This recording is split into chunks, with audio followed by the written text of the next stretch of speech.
ವಿದುರ ನೀತಿ. ಧೃತರಾಷ್ಟ್ರನಿಗೆ ಒಂದು ದಿನ ನಿದ್ದೆ ಬರಲಿಲ್ಲ. ಆಗ ವಿದುರನನ್ನು ಕರೆಸ್ತಾನೆ, ಕಾರಣವನ್ನು ಕೇಳ್ತಾನೆ. ಆಗ ವಿದುರನು ಕಾರಣಗಳನ್ನು ಹೇಳ್ತಾನೆ.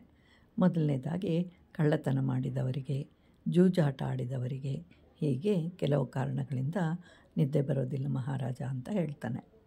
ಮತ್ತು ಕೆಲವರಿಗೆ ಇಲ್ಲಿ ಬಾಳುವ ಅಧಿಕಾರವಿಲ್ಲ ಅಂತ ಹೇಳ್ತಾನೆ. ಪ್ರಪಂಚದಲ್ಲಿ ಇಬ್ಬರಿಗೆ ಜೀವಿಸಲು ಅಧಿಕಾರವಿಲ್ಲ ಅಂತ ಹೇಳಿದ್ದಾರೆ ವ್ಯಾಸ ಮಹರ್ಷಿಗಳು. ಯಾಕೆಂದರೆ ಅವರಿಂದ ಯಾರಿಗೂ ಏನೂ ಉಪಯೋಗವಿಲ್ಲ, ಅಲ್ಲದೆ ಇತರರಿಗೆ ಅವರಿಬ್ಬರಿಂದ ಅಪಾಯವೇ ಹೆಚ್ಚು. ಆದ್ದರಿಂದ ಅವರಿಬ್ಬರನ್ನು ಸಮುದ್ರದಲ್ಲಿ ತಳ್ಳಬೇಕು. ಹಾಗೆ ಮಾಡಿದಾಗಲೂ ಅವರು ಬದುಕುವ ಸಾಧ್ಯತೆ ಇದೆ.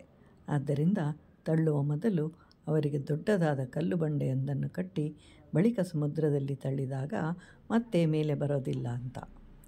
ಆ ಇಬ್ಬರು ಯಾರು ಅಂತಂದರೆ, ಹಣವಿದ್ದರೂ ದಾನವನ್ನು ಮಾಡದವರು, ಯಾರಿಗೂ ಕೊಡದೆ ತನಗಾಗಿಯೂ ಉಪಯೋಗಿಸೋದಿಲ್ಲ, ಅಂದರೆ ಇದೆ ಅಂತ ಹೇಳಿ ಯಾರಿಗೂ ತಿಳಿಯಬಾರದು ಅಂತ.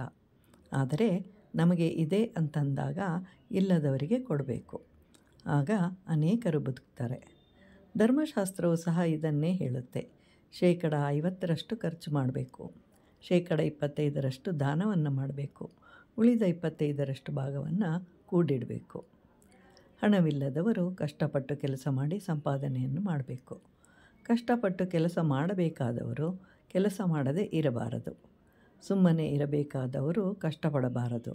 ಅಂದರೆ ಉದಾಹರಣೆಗೆ ಸನ್ಯಾಸಿಯಾದವನು ಯಾವ ಕೆಲಸವನ್ನು ಮಾಡಬಾರದು.